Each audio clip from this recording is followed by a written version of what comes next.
வணக்கம் நேயர்களே. இது ஷர்மிளா டாக்கீஸ். நான் உங்கள் டாக்டர் ஷர்மிளா. இன்னைக்கு நம்மளோட சிறப்பு விருந்தினரா இணைஞ்சிருக்கிறாரு திராவிட சிந்தனையாளர், எழுத்தாளர் திரு டான் அசோக் அவர்கள். வணக்கம் தோழர். வணக்கம். வணக்கம். வணக்கம். அண்ணா யூனிவர்சிட்டியில நடந்த சம்பவம் வன்மையான கண்டனத்துக்குரியது. வருத்தப்பட வேண்டிய ஒரு விஷயம். தொடர்ந்து இது போன்ற சம்பவங்கள் நடக்கும்போது இதை பத்தி டிஸ்கஸ் பண்றோம். இதற்கான கன்ஸ்ட்ரக்டிவ் ஸ்டெப்ஸ் அரசாங்கம் என்ன எடுக்கணும் அப்படிங்கறத பேசுறதுக்கு பதிலா இன்னைக்கு இதுக்கு ஒரு அரசியல் சாயம் பூசி இந்த பிரச்சனையே மடைமாற்றக்கூடிய அளவுக்கு இன்னைக்கு பாஜகவுடைய நடவடிக்கைகள், குறிப்பாக பாஜக மாநில தலைவர் அண்ணாமலையுடைய நடவடிக்கைகள் இருக்கு அப்படிங்கறத நாம பாக்குறோம். நேத்து நடந்த பிரஸ் மீட்ல அவர் பேசினது இமோஷனலா பேசுற மாதிரி நடிச்சதும் சரி, இன்னைக்கு காலையில ஒரு பப்ளிக் ஸ்பெக்டக்கிள் அப்படிதான் சொல்லணும். அத ஒரு பப்ளிக் ஸ்பெக்டக்கிளா தன்னை தானே சாட்டையில அடிச்சுக்கிட்ட இந்த நாடகமும் சரி, இதெல்லாம் நீங்க எப்படி பாக்குறீங்க?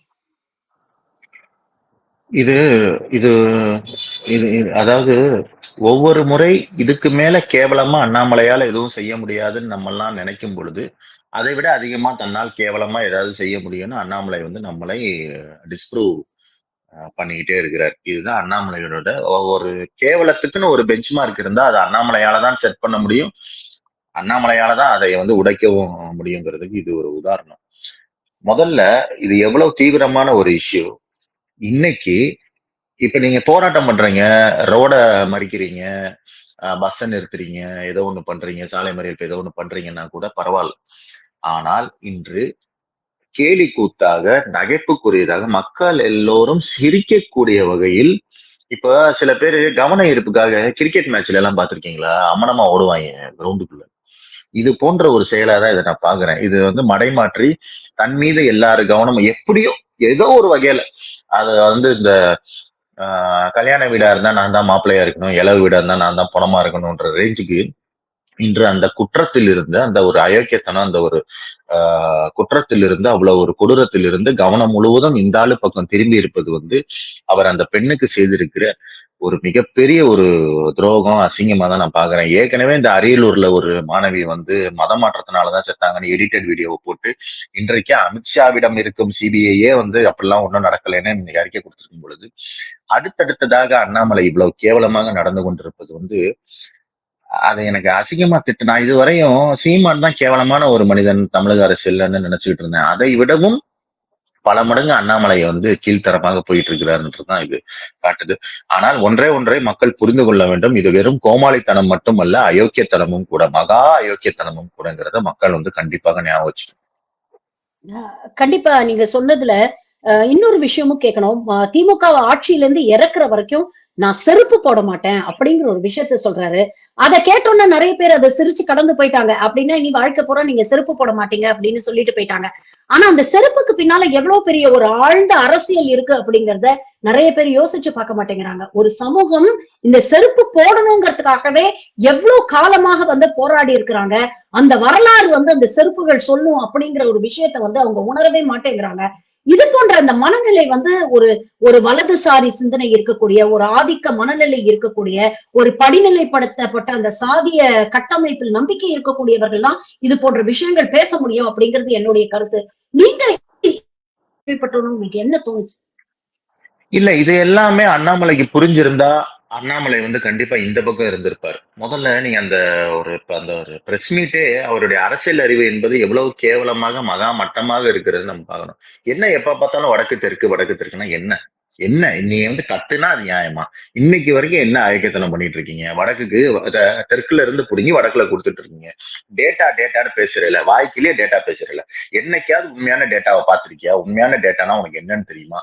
அண்ணா காலத்துல இருந்து வடக்கு வாழ்கிறது தெற்கு தேய்கிறதுன்னு தான் நம்ம சொன்னோம். பிறகு தெற்க வாழ வச்சோம். இன்னைக்கு என்ன பண்றாங்க? வாழ்ந்து கொண்டு இருக்கிற தெற்குல இருந்து புடுங்கி புடுங்கி புடுங்கி சோம்பேறித்தனமாக உருப்படவே இல்லாம கோயிலுக்கும் கும்பமேளாக்கும் செலவழித்து கொண்டு இருக்கிற வடக்குக்கு அள்ளி கொடுத்துக்கிட்டு இருக்காங்க. இவ்வளவு அயக்கத்தை நடந்துட்டு இருக்கு. இதெல்லாம் கேட்காம வடக்கு தெற்கு என்பது ஒண்ணும் இல்ல. நீங்க ஒரு விஷயத்தை கவனிங்களேன். இந்த விஜய், அண்ணாமலை போன்றவர்கள்லாம் ரொம்ப சாதாரணமா ஒரு மிகப்பெரிய அயோக்கியத்தனத்தையும் ஒரு நியாயமான கொள்கையையும் சமன்படுத்திட்டு போயிடுவாங்க. பாயாசமா பாசிசம்ங்கிறது, வடக்கு தெற்கு மயிருன்னு சொல்லிட்டு போறது, இதெல்லாம் ரொம்ப பல மணி நேரம் பாஜக கொள்கையை பேசுகிறவர்களை விட மிக மிக மிக மோசமான ஒரு கேவலமாக இதை நான் பாக்குறேன். அப்ப சுத்தமா உனக்கு அரசியல் புரிதல் கிடையாது. பிளஸ் நீ ஒரு பொய் சொல்லி, பிளஸ் நீ ஒரு மகா பொய் சொல்லி ஒரு பரிசுத்தமான வடிகட்டப்பட்ட ஒரு ஆர்வ பியூரிஃபைடு ஃப்ராடு. இது அண்ணாமலை போல ஒரு ஃப்ராடு கிடையாது. நீங்க இத நீ என்ன எதை வச்சு சொல்றேன்னா கேட்க வேணாம். நீங்க வாட்சில இருந்து லட்சக்கணக்கு, இந்த அரியலூர் மாணவில இருந்து லட்சக்கணக்கான இன்சிடென்ட் இருக்கு அந்த ஆளு.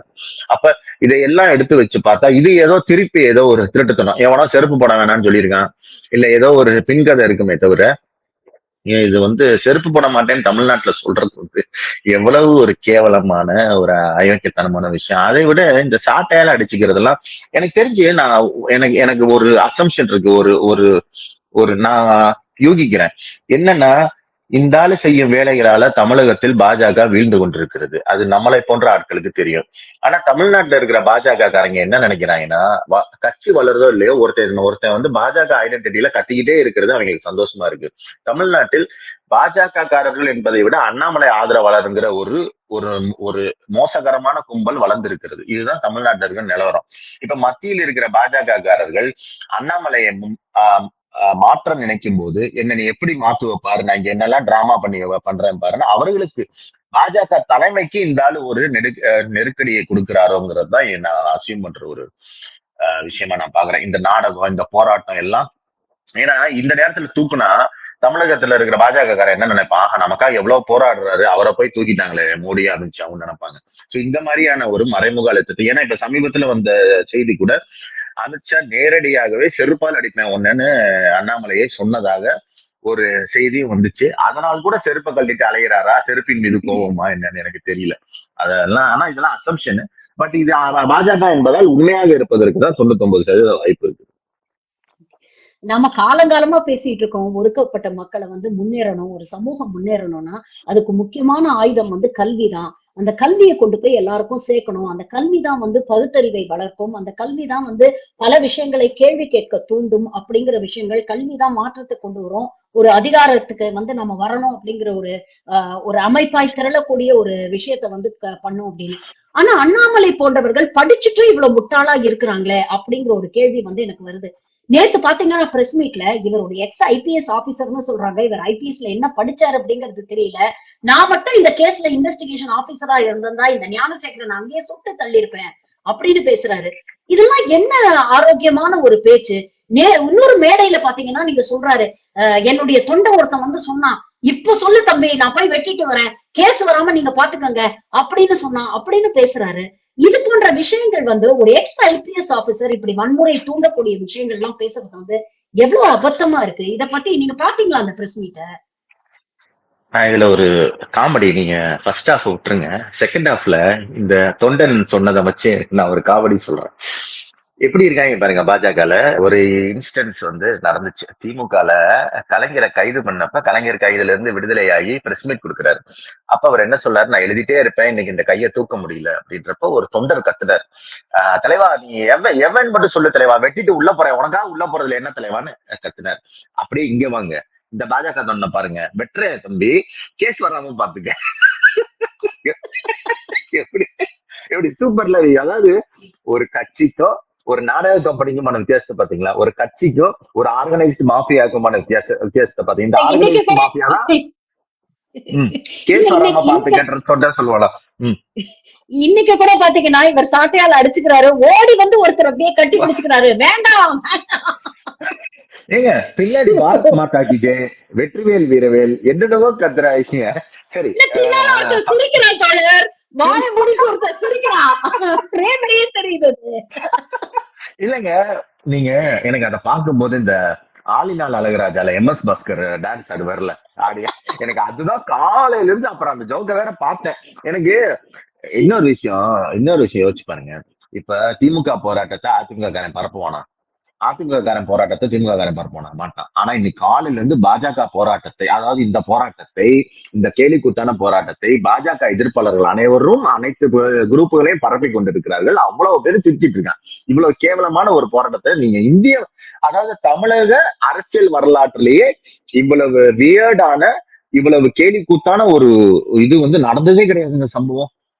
சரி, ஒண்ணு இந்த ஃபர்ஸ்ட் பார்ட்டுக்கு வரும். இந்த சுற்றுமை இற்றுமைன்னு சொல்றது. எனக்கு அண்ணாமலை படிச்சாராங்கிறதுல எனக்கு முதல்ல நம்பிக்கை இல்லை. ஏன்னா நிறைய RSS காரங்கள்லாம் IPS குள்ள வராங்க, ஈஸியா அவங்களுக்கு போடுறாங்கன்ற மாதிரியான ஒரு கான்ஸ்பிரசி எல்லாம் ஓடும் பொழுது அண்ணாமலை போன்றவர்களை பார்க்கும் பொழுது எனக்கு ரொம்ப தீவிரமா அந்த நம்பிக்கை இருக்கு. இவரெல்லாம் வந்து கண்டிப்பாக நியாயமான முறையில் படித்து வந்திருக்க மாட்டாரு, ஏதோ ஷாகால போய் பேக் கேட் வழியா வந்திருப்பாருன்னு தான் ஒரு நம்பிக்கை இருக்குது. ஏன்னா எந்த வித படித்தவர், நீங்க IPS எல்லாம் விட்டுருங்க, நீங்க ஒரு பட்டதாரிக்கான ஒரு இது கூட இந்த ஆள்கிட்ட எந்த இடத்துலயும் இல்ல. அது மட்டும் இல்ல, ஒட்டுமொத்தமாவே இந்த IPS ட்ரைனிங்ல எங்கேயோ தப்பா இருக்கும்னு எனக்கு ஒரு இது தோணுது. ஏன்னா கிரண் பேடி எடுத்துக்கங்க, ரவி எடுத்துக்கங்க, அண்ணாமலை எடுத்துக்கங்க, இந்த ஐபிஎஸ்ங்கிறவங்களை, இந்த ஐபிஎஸ் காரர்கள், IPS போலீஸ் எல்லாம் இவங்களுக்கு எதிராக போறான், இவங்க நம்ம ஆட்களுக்கு எதிராக போறான். ஏன்னா ஒட்டுமொத்தமா IPSங்கிற அந்த பிம்பத்தின் மீது சாணியை அள்ளி வீசி கொண்டிருக்கிறது இந்த பாஜக IPS காரர்கள் குரூப். இதையும் நம்ம வந்து கவனிக்கணும். நான் சுட்டு தள்ளிடுவேன் வச்சிருவேன்னு எவனாவது பேச முடியுமா? நீ இருந்தியே, நீ என்ன, நீ IPS இருந்தப்ப எந்த இதுவுமே நடக்கலையா? எந்த வன்புணர்வுமே நடக்கலையா? எந்த இதுவுமே நடக்கல, நீ எல்லாத்தையுமே சுட்டு தள்ளிட்ட. நீ எவ்வளவு பெரிய ஃப்ராடு, சும்மா அடிச்சு விடுற. அப்ப அதுதான் சொல்றேனே, இதுக்கு மேல பேசுவதற்கோ சொல்வதற்கோ அண்ணாமலை மீது வீசுவதற்கோ, ஒரு வடிவேலு காமெடியில வரும்ல, இவனை அடிச்சும் பார்த்தாச்சு அவுத்தும் பார்த்தாச்சுன்னு, அவுத்துதான் அவரே அவுத்துக்கிட்டாரு இன்னைக்கு, அடிச்சுதான் அவரே அடிச்சுக்கிட்டாரு. அதுல என்னன்னா நூல் சாட்டை. நீ சாட்டனா என்ன, எங்க வீட்டு பிள்ளைல கூட ஒரு நல்ல சாட்டை இருக்கும், அடிச்சா சத்துன்னு உள்ள நம்ம அது இப்படி அடிச்சா அது இப்படி மெதுவா சுத்தி வந்து காதுல விடு. இது பேர் அடிக்கிறதா? குடு. நீ என்ன போராட்டத்தை அறிவிக்கணும்? அண்ணாமலைக்கு நான் சொல்றேன், ஒரு அப்கிரேட் டு த போராட்டம். என்னை எதிர்கட்சிக்காரர்கள் சாட்டையில் அடிக்க வேண்டும், என்னை திமுக காரர்கள் சாட்டையில் அடிக்க வேண்டும், டிமானிட்டைசேஷனில் இருந்து போனவர்களின் குடும்பங்கள் சாட்டையில் அடிக்க வேண்டும், GST-யால் பாதிக்கப்பட்டவர்கள் சாட்டையில் அடிக்க வேண்டும், 30% நிர்மலா சீதாராமனுக்கு ப்ரொஃபஷனல் டாக்ஸ் அழுது நாசமாக போகும் கார்பரேட் எம்ப்ளாயில் சாட்டையில் அடிக்க வேண்டும் நீ அறிவிச்சுனா நீ மாசு, நான் ஒத்துக்கிறேன், நீ பெரிய IPS அப்படி கொடுத்தீங்கன்னா நான் உண்மையிலேயே என்ன ஆகும்னு மட்டும் யோசிச்சு பாருங்க. அந்த மாதிரி இது இப்படி பண்ணா உண்மையிலேயே அந்த போராட்டத்தின் மீது மக்களுக்கும் ஒரு மதிப்பும் மரியாதையும் வரும் என்பது அண்ணாமலைக்கு என்னுடைய ஒரு தாழ்மையான வேண்டுகோளாக நான் வைக்கிறேன். என்ன சாதிக்கணும்னு நினைக்கிறாரு? ஒரு சிம்பத்தி கிரியேட் பண்ணணும்னு முயற்சி பண்றாரா, இல்ல எதிர்கட்சி தலைவர்கள் விமர்சனம் பண்ற மாதிரி உண்மையிலேயே வெளிநாடுக்கு போயிட்டு வந்து ஒரு உளவியல் அழுத்தத்துல இருக்கிறாரா, அதனால இது போன்ற விஷயங்களை பண்றாரா, இல்ல ஒரு கவன ஈர்ப்புக்காக இது பண்றாரா? இதெல்லாம் செஞ்சா பாஜக தமிழ்நாட்டுல மக்கள் மனசுல இடம் பிடிச்சிடும்னு நினைக்கிறாரா, இல்ல மேல் தலைமையை சாட்டிஸ்ஃபை பண்றதுக்காக பண்றாரா? என்ன நோக்கம் இவருடைய இது பண்றது? இல்லைங்க, இது டெஸ்பரேஷன், இது எக்ஸ்ட்ரீம் டெஸ்பரேஷன். இதை நான் எப்படி பாக்குறேன்னா, எப்படியாவது ஸ்ரீதேவிக்கு தன்னை அடையாளம் தெரிஞ்சிடாதான்னு கமல் ஓடுவார்ல வச்சுக்கலாம், அது மாதிரி எப்படியாவது தமிழ்நாட்டு மக்களுக்கு தன்னை அடையாளம் தெரிஞ்சிடாது இருந்தாலும் என்னன்னோ பண்ணான். டெஸ்பரேட் டைம்ஸ் நீட் டெஸ்பரேட் மெஷர்ஸ்னு இருந்தாலும் போயிட்டான். Yes, lost it completely. எல்லாமே செஞ்சு பார்த்தாச்சு, நடப்பயணம்னு சொன்ன, AC கேரவன் வச்சு அசிங்கப்படுறேன், இங்க செல்ஃபே எடுக்க மாட்டேங்குது. இந்த வண்டி நகர்ந்து ஒரு 10 மீட்டர்ல நின்னா கூட பரவாயில்ல, பாருங்க இந்த வண்டி ஆனே ஆக மாட்டேங்குது, ரிவர்ஸ்ல வேற போகுதுன்றதுனால இந்த ஆளுக்கு வந்து he has lost it completely. இல்லைன்னா உன்னை மதிப்பதே நீ ஒரு IPS, நீ ஒரு டீசென்டான பாலிடிக்ஸ், நீ வந்து என்ன பண்ணிட்டு இருக்கிற, தமிழ்நாட்டிலிருந்து தூக்கி எறியப்பட்ட செருப்பணிய கூடாதுங்கிற விஷயத்த திருப்பி கொண்டு வர, சாட்டையால அடிச்சுட்டு இருந்து சாட்டையால ஒவ்வொரு பண்டிகை எப்பயும் சாட்டையால அடிச்சு காசு வாங்கிட்டு இருந்தவங்க எல்லாம் படிக்க போயிட்டு இருக்கிறாங்க.